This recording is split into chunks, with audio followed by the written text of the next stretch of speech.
for listeners who are blind, have low vision, or have another print disability, which makes reading, holding a book, or turning a page difficult or impossible. The content is copyrighted by the respective publishers. For more information, please visit us on the web at nfradioreading.org. Hello, this is Fran McNamara, and for the next hour I'll be reading from the December 12th through December 18th, 2025 issue of Buffalo Business First, right here on the Niagara Frontier Radio Reading Service. So let's get to it. Okay, I'm looking at this now. Everything is online as opposed to having a hard copy in front of me.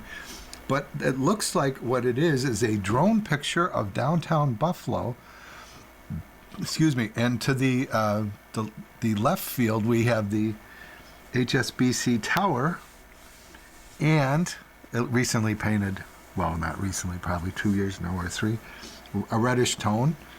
And dead center, we can see out towards the Bethlehem Steel area, and you can see the windmills, the modern windmills out there. And off to the right, we see the Niagara Thruway running into the Skyway. It's very picturesque. It's a sunny day in the fall, and it's a very impressive look at Buffalo. And the headline says, Special Report, Buffalo Unlocked, Buffalo's Core Issue. A thriving downtown is central to the image, economy, and future growth of the region as a whole. And this is going to be an article starting on page 8. A special report by Michelle Chiocci Adams. So again, that impressive picture, and boy, it does make us look good. And that's it, basically, for the cover page. So we go down to the second page. First things first, that's what this always is.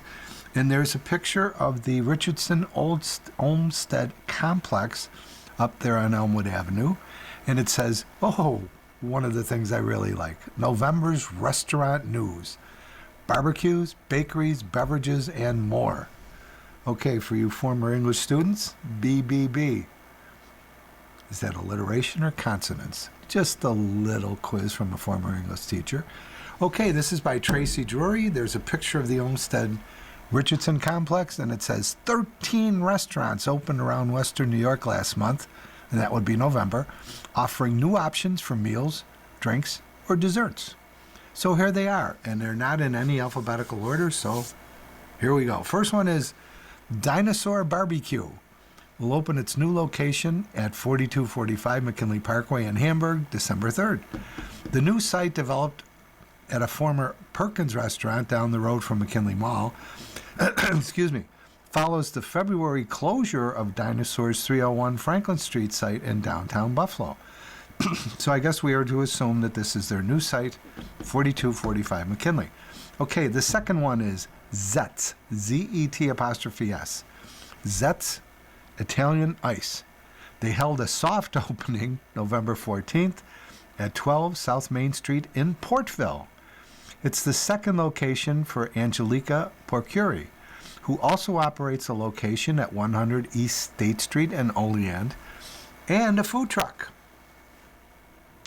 The next one is Maboba's Kitchen, and that is open at 1432 Niagara Street, Buffalo, inside the West Side Bazaar. The Afghan restaurant's menu includes traditional dishes like Kabuli Palawo, beef rice topped with carrots and raisins, as well as a chicken biryani and kofta meatballs. Okay, the fourth one here is 39 Fomo Amakato. Has opened at 5225 Sheridan Drive in Williamsville, where Walter's Bakery closed this summer. The bakery is the fourth location for owner Jay Mano, who also operates Frankie Primo's plus 39 sites. Okay, I'm going to read that again because the punctuation's a little off, and I'm getting it though. Okay, so this bakery is the fourth location for owner Jay Mano, who also operates Frankie Primo's plus 39 sites on West Chippewa downtown and on Webster Street in North Tonawanda. So they don't have 39 sites. That's part of their name. Frankie Primo's plus 39. The latter of which in North Tonawanda neighbors his Forno e Gelato plus 39.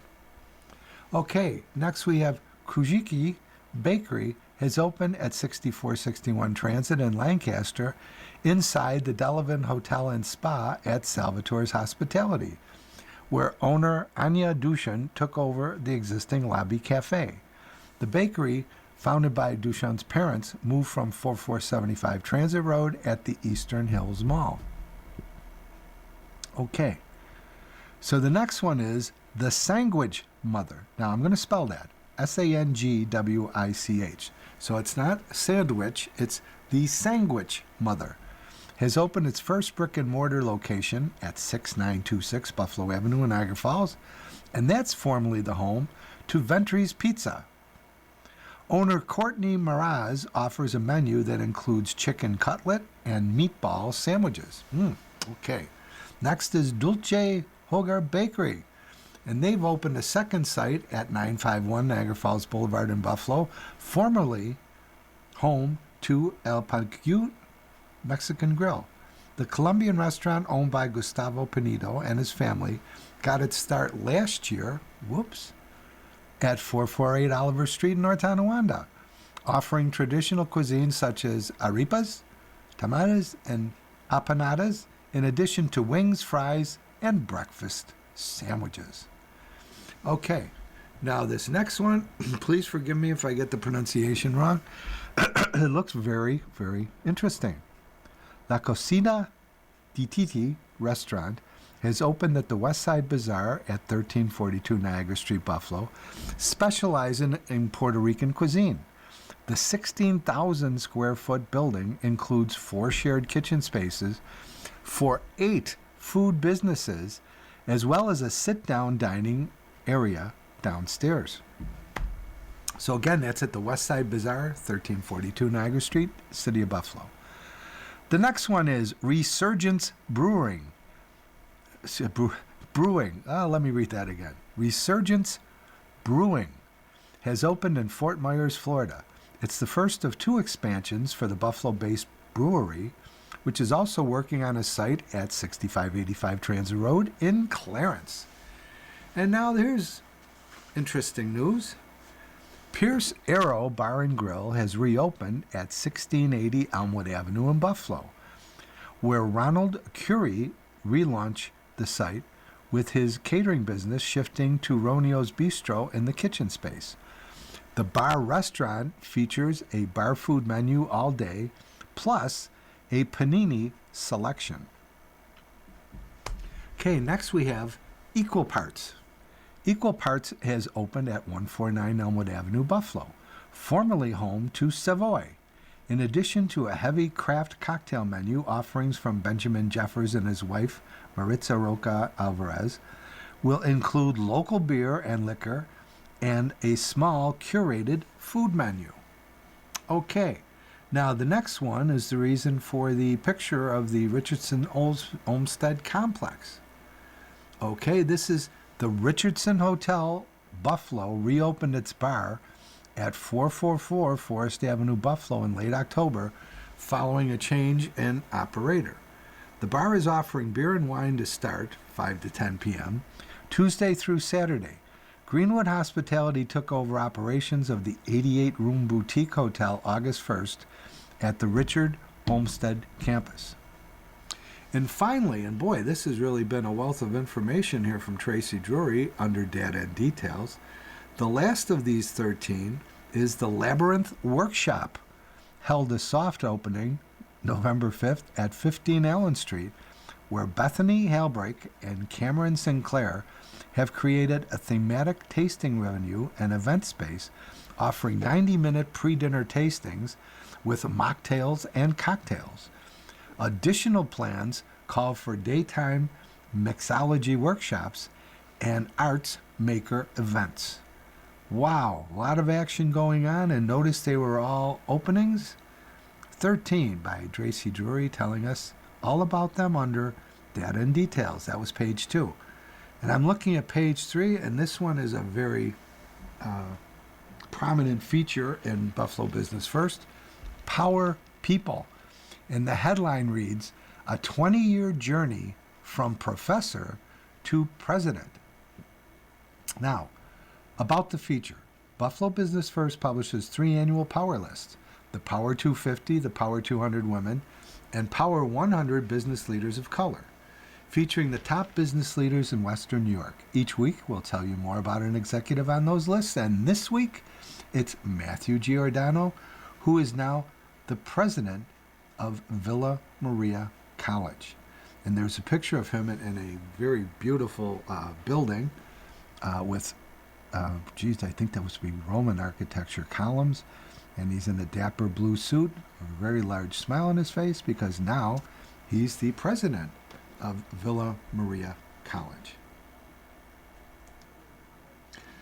Okay, now this article is written by Katie Anderson. Of course, Matthew Giordano is going to be providing the information, but Katie's going to be providing the points of discussion.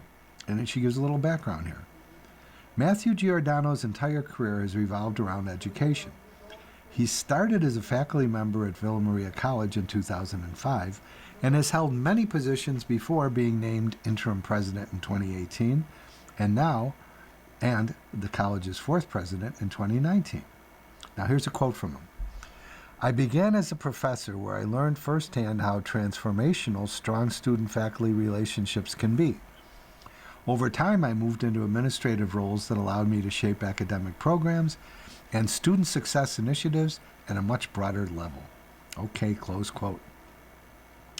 This was a big year for Giordano as he celebrates his 20th year at Villa Maria. The college opened an academic center and grew its enrollment to 630 students. Giordano won a Buffalo Business First C-Level Award in October for his work at the college.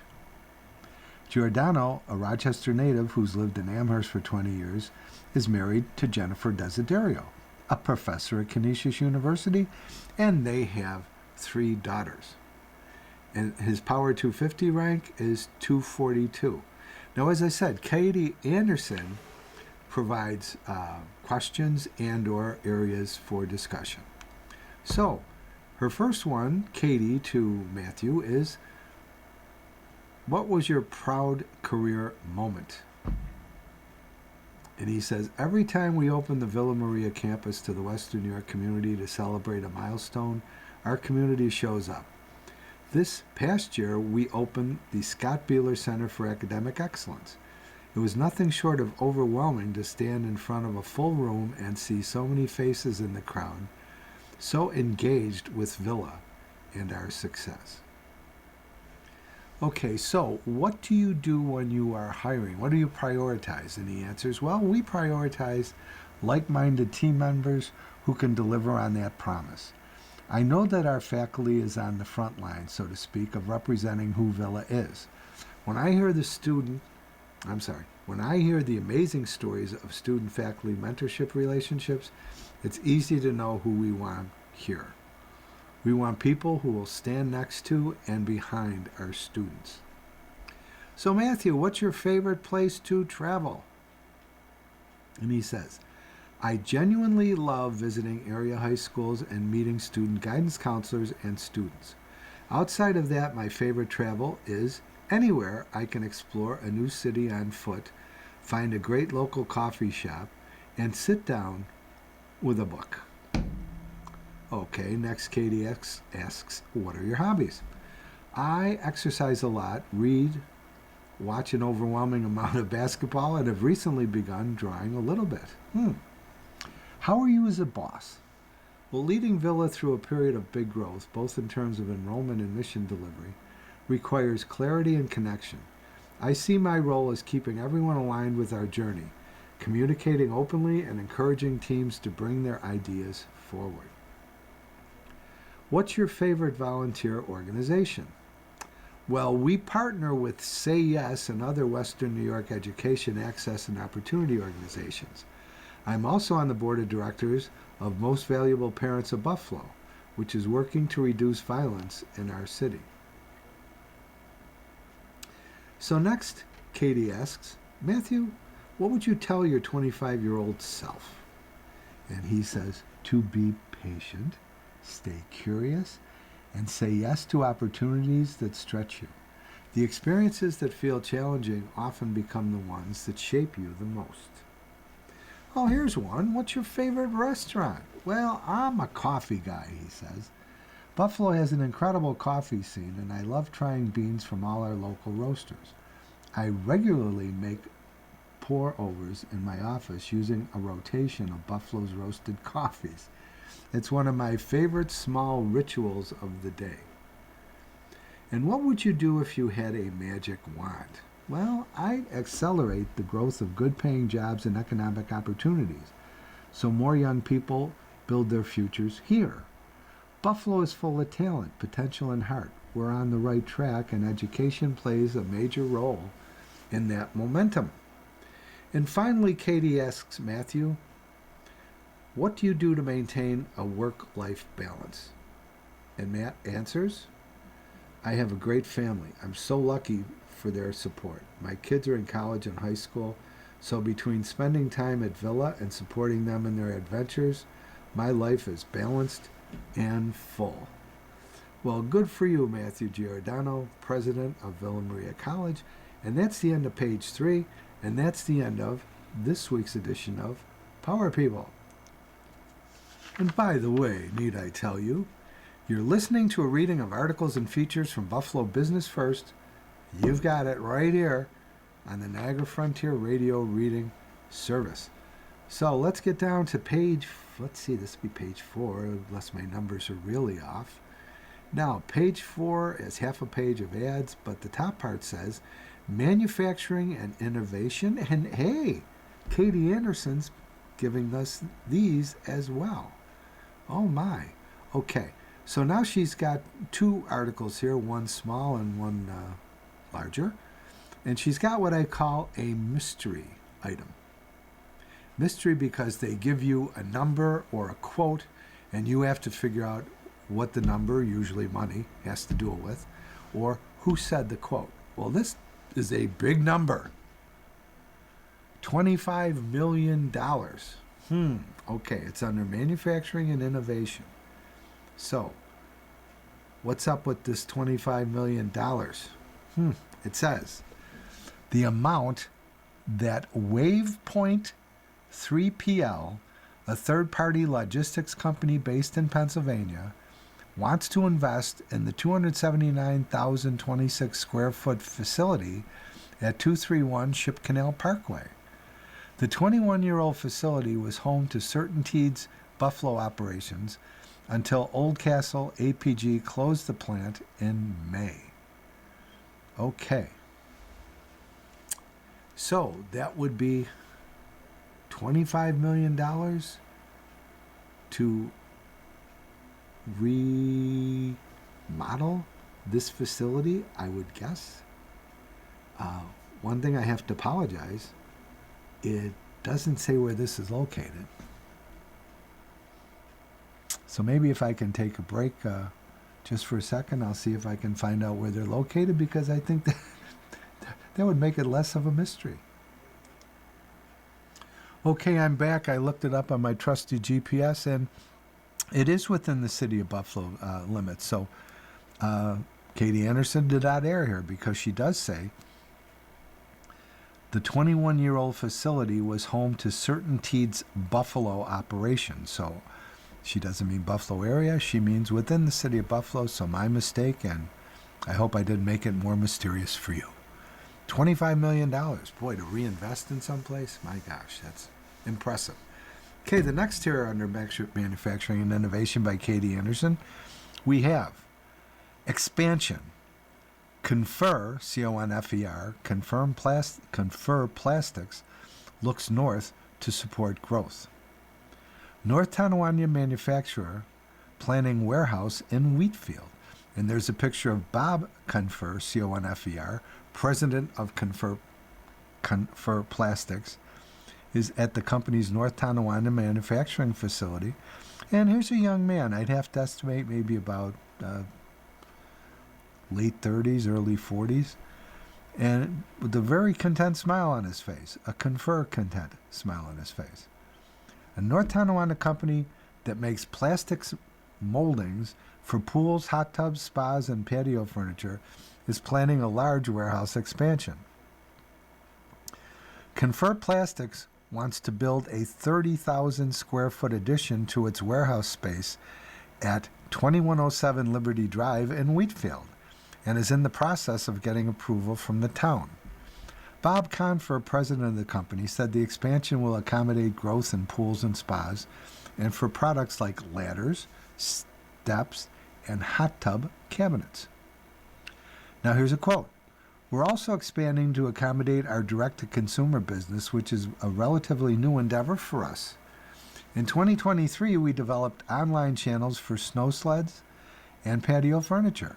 Our initial success has been pretty decent, so we expect the future for these products and more to come to be bright, close quote.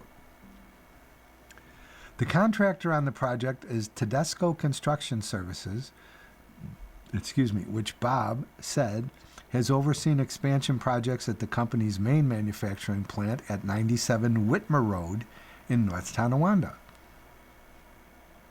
Confer Plastics, founded in 1973, makes blow molded products with some of the largest blow molding machines in the world.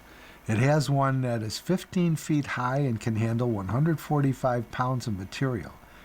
It does contract manufacturing in a number of industries like snow sleds, stadium seats, medical devices, mannequins, trash cans, and kayaks.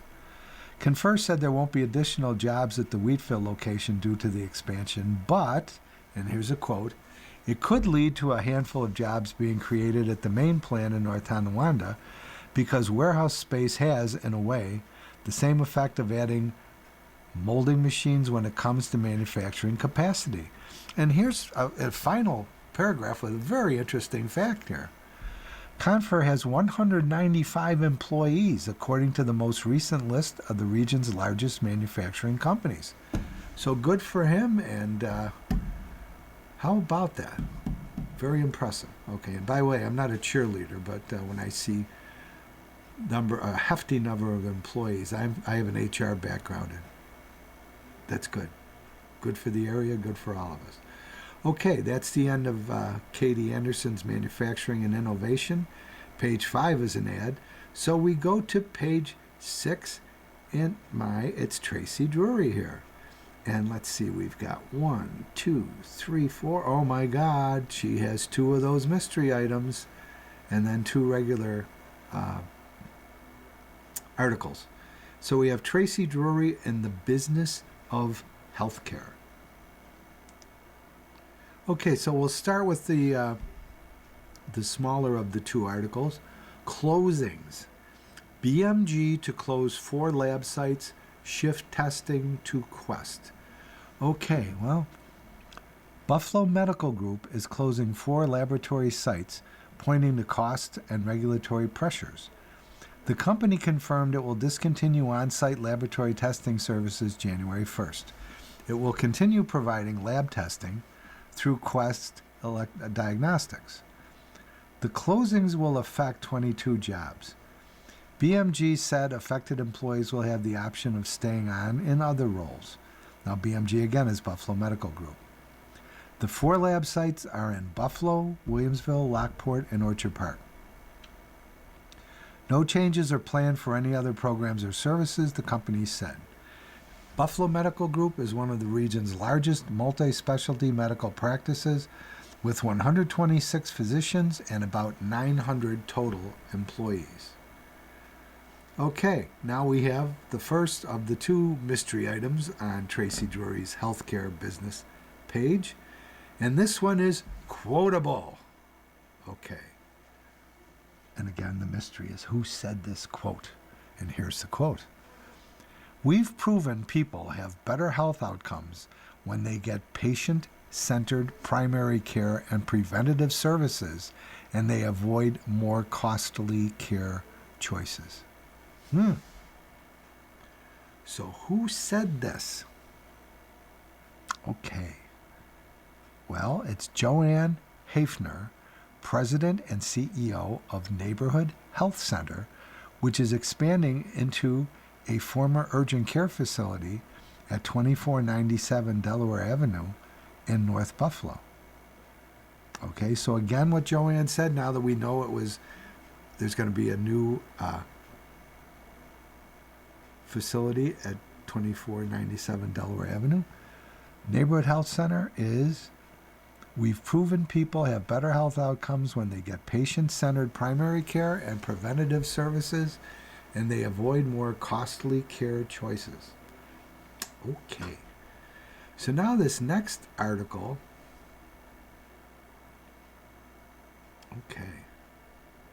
is claims against Weinberg hit $55 million from 85 creditors, and this is under bankruptcy. There's a picture here. The Weinberg campus in Gettsville filed for bankruptcy in 2024 with the claims register window closing in late November. Okay, so here we go. This is a little bit lengthy, so bear with me. There's a subheading that says, among the claimants is former CEO Bob Mayer, who says he is owed $1.5 million. Okay, claims against Weinberg campus have reached $55 million from 85 creditors, including CEO Robert Mayer, less than a year after the organization filed for bankruptcy. As of late November, just after the claims register window closed in the bankruptcy proceeding, at least 8 claims for more than $1 million were filed in the U.S. Bankruptcy Court, Western District of New York.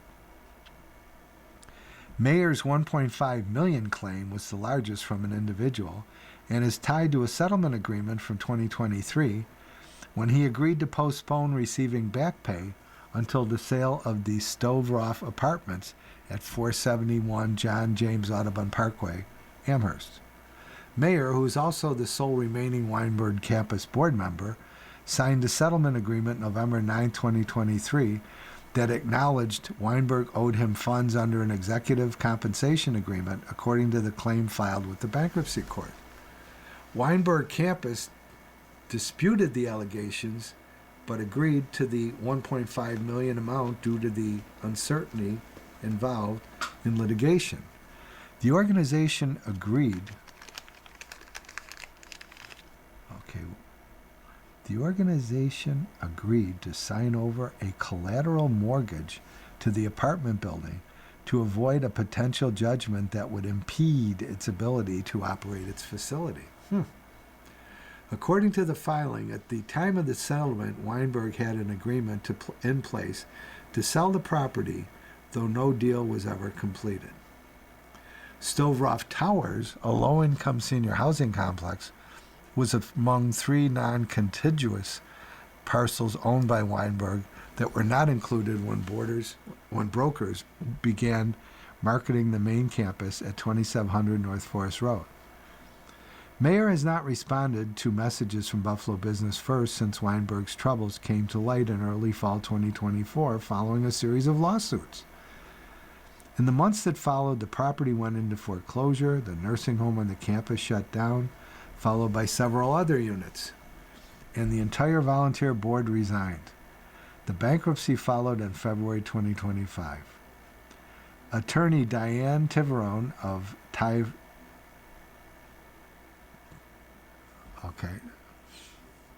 I'm sorry, I mispronounced her name. Attorney Diane Tiveron of Tiveron Law, PLLC, who represents Mayer, declined to comment. Mayer, who spent 30 years as vice president and chief operating officer before becoming president and CFO in 2016, is among several creditors who have liens on the property. And here's some who do. Besides Mayer, the Foundation for Jewish Philanthropies has a $5.7 million claim tied to a loan to the organization. Also, former CEO David Dunkelman, who signed a settlement agreement in 2016 when he retired, but agreed to a forbearance agreement, has a claim of $296,000. ProNexus LLC, a Rochester CPA firm, has a settlement for $190,000. Gross Schumann PC, the Buffalo law firm that continues to represent Weinberg in the bankruptcy, is owed $350,000. Grassi and Associates, a California CPA consulting firm, has a balance due of $132,000. Randy, that's R-A-N-D-I, Randy Dressel, former COO, agreed to settle for $880,000 on a lawsuit related to the organization's failure to establish a charitable trust in her name using deferred compensation funds. And leading the list of creditors is BP Gettsville Campus LLC, the Irvine, California-based company that holds the mortgage on the 100-acre Psych campus. The company has a secured claim for $22.5 million. The Foundation for Jewish Philanthropists is number 2 on the list, followed by Sodexo Operations, which says it is owed $3 million for food services. Oh my. Okay, so that's the end of page 6. All the articles written by... Oh, I'm sorry, I forgot the last... the mystery item, $22.5 million, big number. I'll give you a hint. It goes along with the Weinberg campus article. $22.5 million, the largest claim against the Weinberg campus, is from BP Gettsville Campus LLC, holder of the mortgage on the 100-acre campus. So there's a lot of greenbacks in this mix. Okay, and before we continue, as if you didn't know, you're listening to a reading of articles and features from Buffalo Business First, and of course it's right here on the Niagara Frontier Radio Reading Service. Okay, the next page is commercial real estate, and these articles are on page 7. There's 2 of them, and they're both written by Jacob Tierney. Commercial real estate's the name of the game on this page, and the first is Grand Island. $80.5 million sale of luxury complex is the year's largest. The sale of a luxury apartment community in Grand Island is Erie County's biggest real estate deal of 2025 so far, more than doubling the sale price of the previous record holder. Heron Point Apartments LLC of Lancaster sold 100 Archer Parkway and 101 Heron Point Parkway to HRNPT DE LLC and HRMPT DE2 LLC, both with registered addresses in Hollywood, Florida. The sale price was $80.5 million. The buyers assumed and consolidated $62 million worth of debt associated with the properties, according to records filed with the Erie County Clerk's Office. Heron Point is a luxury apartment complex with 346 units, constructed in 2 phases between 2015 and 2021. It's also Erie County's largest real estate sale of 2025 by far. It supplants January's $40.4 million sale of the Block 20 student housing community at 100 to 900 Heron Drive in Amherst. So boy, big buckaroonies out there in Grand Island, that's for sure. $80.5 million. Sale of a luxury complex. Okay, now the largest, or the larger of the 2 on this page, both written by Jacob Tierney. This one reads Lockport, $8 million remake, care home into apartment complex. Well, this is interesting, up in Lockport. Okay, and it says 2 historic stone mansions and facility qualified project for historic tax credits. The development team behind Chase Commons Apartments took on the challenge of turning a former care home complex into a multifamily development because they believed there was a lack of market rate apartments in the Lockport area. It's a belief that appears to have been valid, and this, of course, Jacob is writing. Shortly after completing the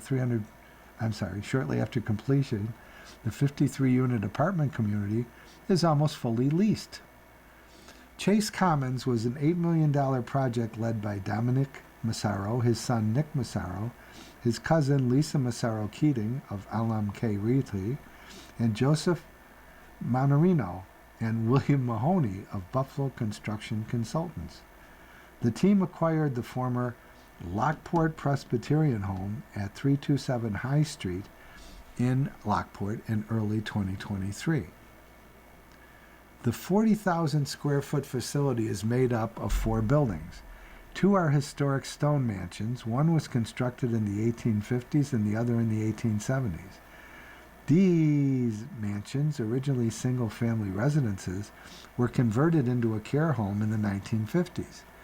But then, in 2006, Lockport Presbyterian expanded with the construction of 2 more buildings. It shut down in 2022. Nick Mazzaro said each of the structures posed different challenges for the team, but the complex as a whole was in good shape. And Nick adds, that was one of the appealing parts of this redevelopment project. It wasn't just sitting here vacant for years or decades on end. Close quote. Chase Commons has 53 studio, 1 and 2 bedroom apartments. Rents range from $1,135 to $2,200 with gas, electricity, water, trash, and Wi-Fi included. Nick Massaro said including utilities and rent was an amenity for residents, but also a practical decision. It would have been too costly to install separate meters for each unit. The larger units have a washer and dryer, while residents of the smaller units can use free on-site laundry facilities. Other amenities include a fitness center and common kitchen and dining area built in the former cafeteria of the care home. Nick Massaro said the historic mansions were the most challenging part of the project. Chase Commons received historic tax credit, which meant they needed to preserve as many original historic details as possible. And finally, Nick adds, when you start opening up the walls, some of which haven't been opened up in 150 years, you find some surprises. And you know what? That's the end of the article, so we're not going to find out what some of those surprises were.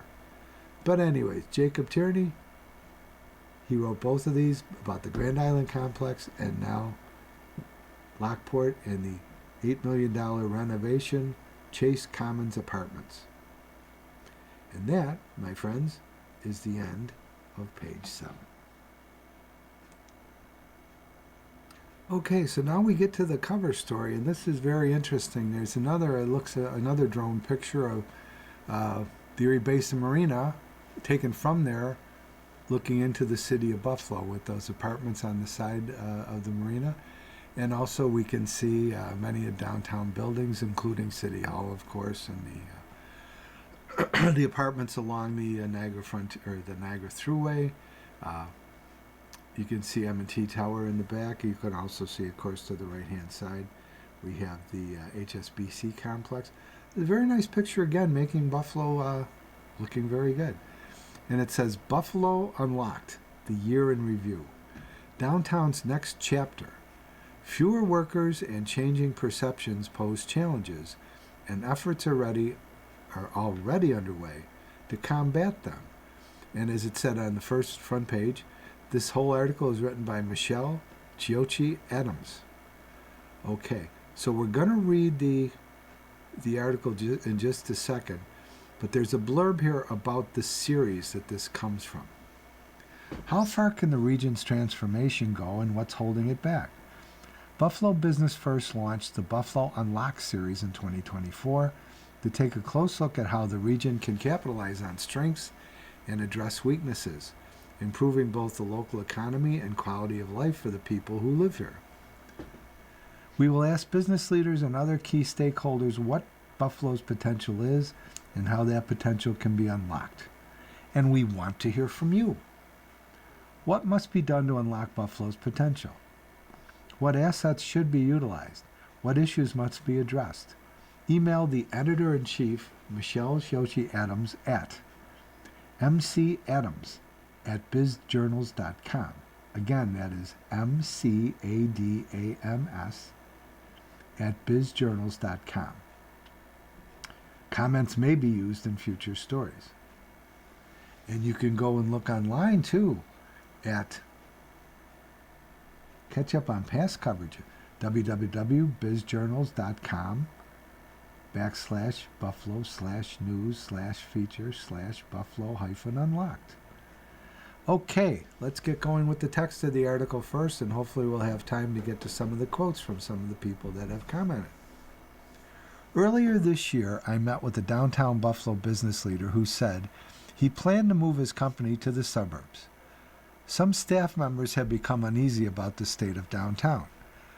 They felt unsafe coming and going from the office. It would be easier to move the company than to replace longtime staff if they quit, he said. That conversation stuck with me.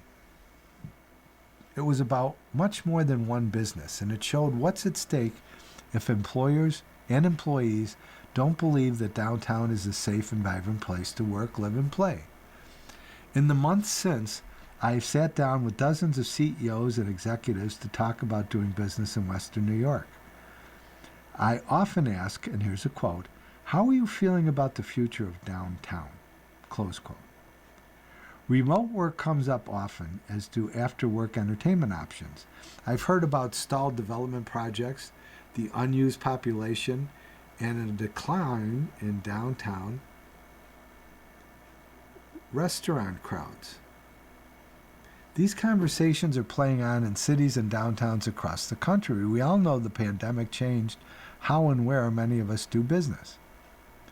Data released early this year by the Queen City Hub Revisited initiative, a partnership of local leaders focused on downtown Buffalo, found that about a third fewer people are traveling into the central business district on a daily basis compared to pre-pandemic rates. So that's thousands fewer people downtown each day, and it affects everything from lunch spots to major employers. But there are signs of change in 2026. First bullet, Ingram Micro is moving its 1,300 local employees to the rebranded Genesee Towers at 257 West Genesee Street, Buffalo. Second, incoming Buffalo Mayor Sean Ryan and his transition team are working to identify priorities and shape, in quotes, direction of our city's next chapter, close quote. Next bullet. Leaders at M&T Bank, which has a significant concentration of employees downtown, have been vocal that creating a vibrant downtown is a priority for the bank, but that M&T can't do it alone. In January 2024, Business First launched the Buffalo Unlocked series. We plan to publish it once a month for a year. Instead, today marks the 24th installment. Next month, we kick off year 3. The series spotlights the issues that are holding us back as a region and preventing Buffalo from reaching its full potential. We've tackled the power grid's capacity concerns, the extension of the Metro Rail, the aging workforce, and the lack of affordable properties for many prospective homebuyers. Next year's topics include childcare, waterfront development, and the future of agriculture here. The state of downtown Buffalo will also continue to play a key role in the series next year as we take a look at housing, development, jobs in downtown's image. In some cases, perception has become reality. Along with our monthly content in print and online, Business First plans to host a panel discussion early in the year with downtown business leaders to talk about where we go from here. Stay tuned for more on that. By bringing key players together, we're aiming to play a role in what comes next. A thriving downtown is important to the entire region and its image. If we want Buffalo to reach its full potential, this is where we start. Okay, so that takes us to page 10, and there are quite a few quotes starting back on page 8 in the center spread. So I'm just going to get to those in a moment. Okay, the first quote. How can Western New York unlock its full potential? This comes from Carol Fitzsimmons, co-chair of Hodgkin Russ LLP. More redevelopment in the city, especially downtown core. For example, there seems to be a lot more residences in this area, but not the infrastructure to support them nearby. There needs to be a grocery and or drugstore at the least. The next is from Ryan Miller, president of T-Mark Plumbing. Downtown, downtown, downtown. We need to highlight our beautiful architecture through our downtown setting. Creating a safe and inviting city landscape is critical to our success. Then across the page, the next one is from Chandra Redfern, CEO of Buffalo Federation of Neighborhood Centers. From an economic standpoint, taking advantage of the city's location, architecture, waterfront, and cultural institutions are unique strengths that should be promoted to drive tourism, innovation, and investment. The next comes from Sarah Garcia, executive recruiter for Aileron. Revitalizing downtown Buffalo, accessible public transportation that connects our city, making it easier to engage with the community, support small businesses, and provide safe transportation during the coldest months. Okay, on page 10 we have two. The first is from Eric Riccoon, Vice President, Development and Leasing of Benderson. Excuse me. High taxation, crime rates, and return to office are three issues that must be addressed to provide a platform for people to want to live, work, and play in downtown Buffalo. Next is from Darrell Haywood Jr., AVP, Community Responsibility Officer, Bank on Buffalo. We have the space and the brain power to make things happen in Western New York. Looking at cities connected to Lake Erie, they have multi-million-dollar development plans and have done extensive research for economic growth. Learn by example is what we need to consider. Okay, now those two are on page 10. Now on page 11, we have 4 comments. Michael Casciano, President and Chief Operating Officer of NOCO, says, employees need to return to the office. As downtown Buffalo succeeds, the entire region will succeed. Peter Chopra, Commercial Banking Relationship Manager, NBT Bank. Increasing residential density downtown would attract small businesses, foster a vibrant community, and create an environment where people of all ages and backgrounds thrive. Then we have from Elfrain Burgos, owner of Elfrain Burgos Hair Salon. Don't let perfection get in the way of progress. Next we have Cynthia Bass, Chief Diversity Officer, ECMC. Creating ways to assist small minority business owners with grants, investments, and inclusive economic strategies. Okay. So next we have a series of pages that is all ads. Oh. Okay, I'm trying to get to the next page of text.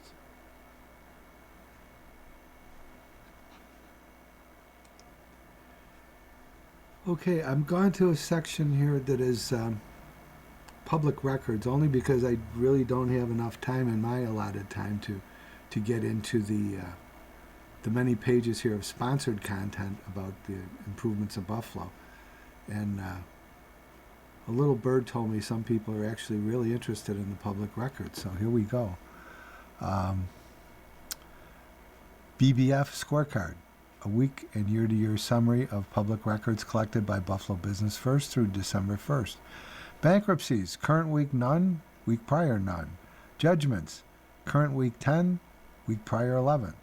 Liquor licenses, 44 in the current week prior 22. Mechanics liens, 0 current week, 1 the week prior. New businesses, 85. Week prior, 123. New corporations, 12. Week prior, 25. Residential real estate transactions, 4. Week prior, 32. State tax liens, none this week, none last week. Okay? Now, for the entire 2025 so far, there have been 18 bankruptcies. There have been 1,008 judgments. Liquor licenses, 2,577. Mechanical liens, 116. New businesses, this is really encouraging, 5,675 in 2025. New corporations, 1,125. Residential real estate transactions, 5,851. State tax liens, 110. Now, they list this is a sampling of real estate deed transactions collected by American City Business Journals for the counties of Erie and Niagara through December 5th. The seller, Dan Mandeville and Beverly Mandeville. The buyer, James Casillo. Property address, 5561 Ward Heights in Burt.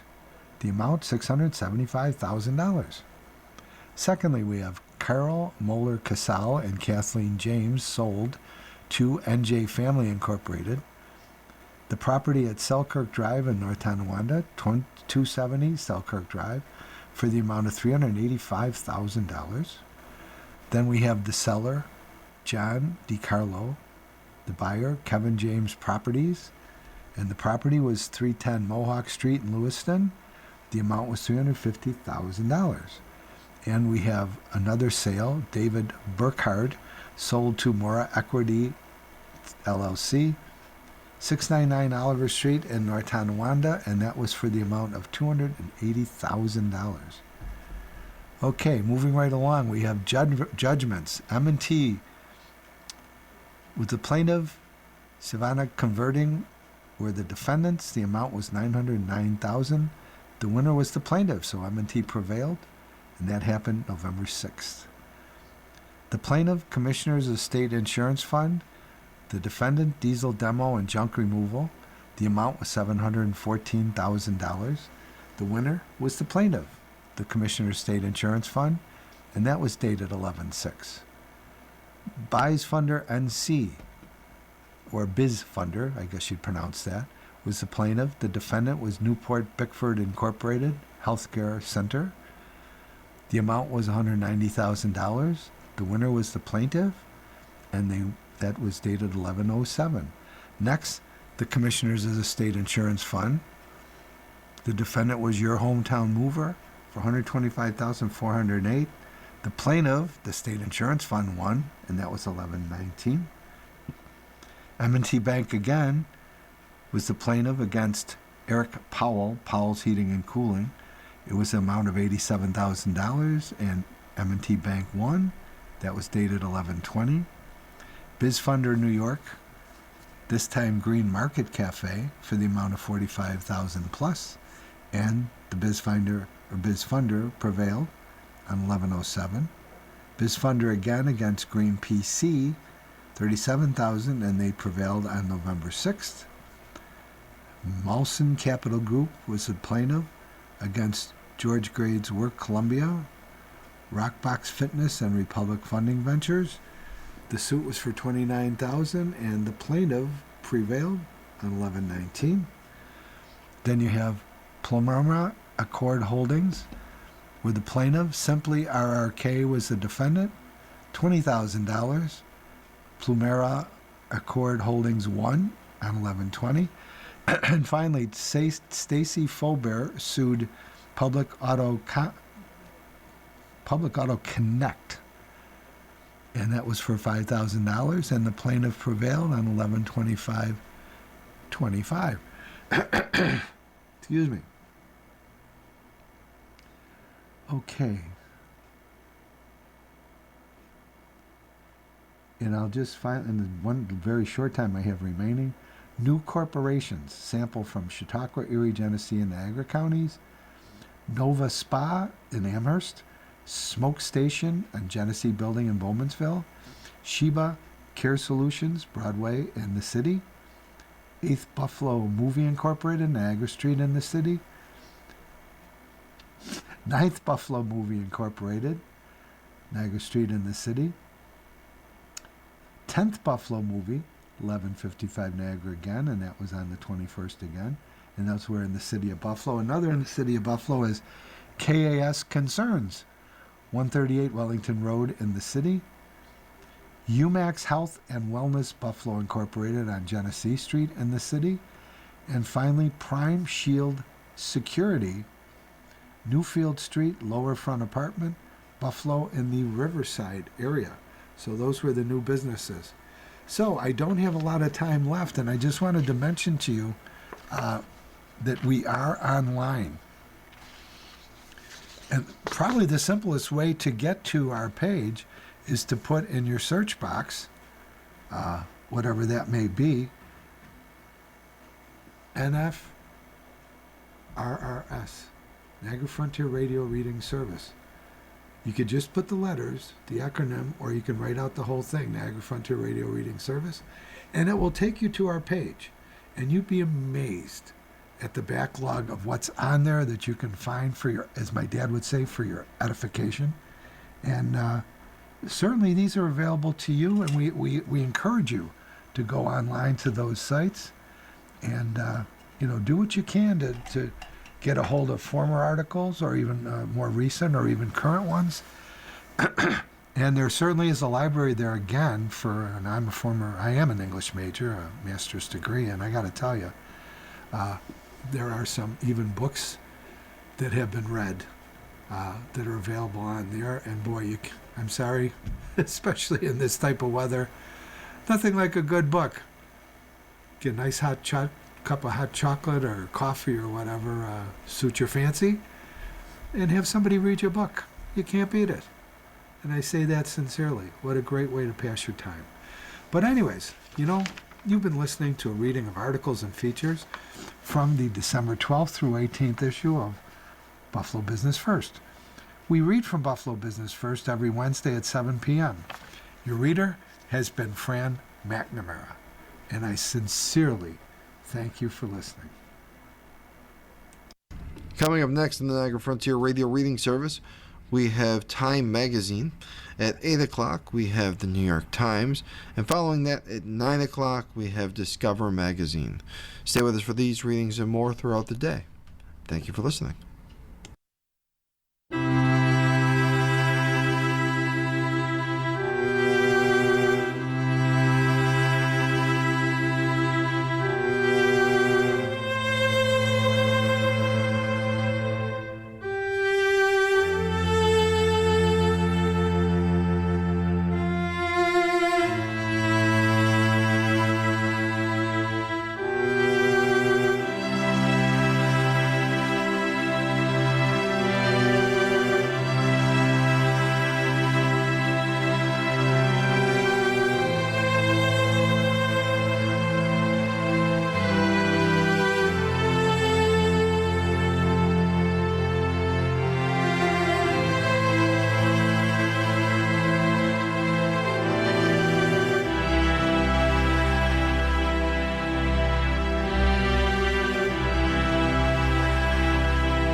following program is intended for listeners who are blind, have low vision, or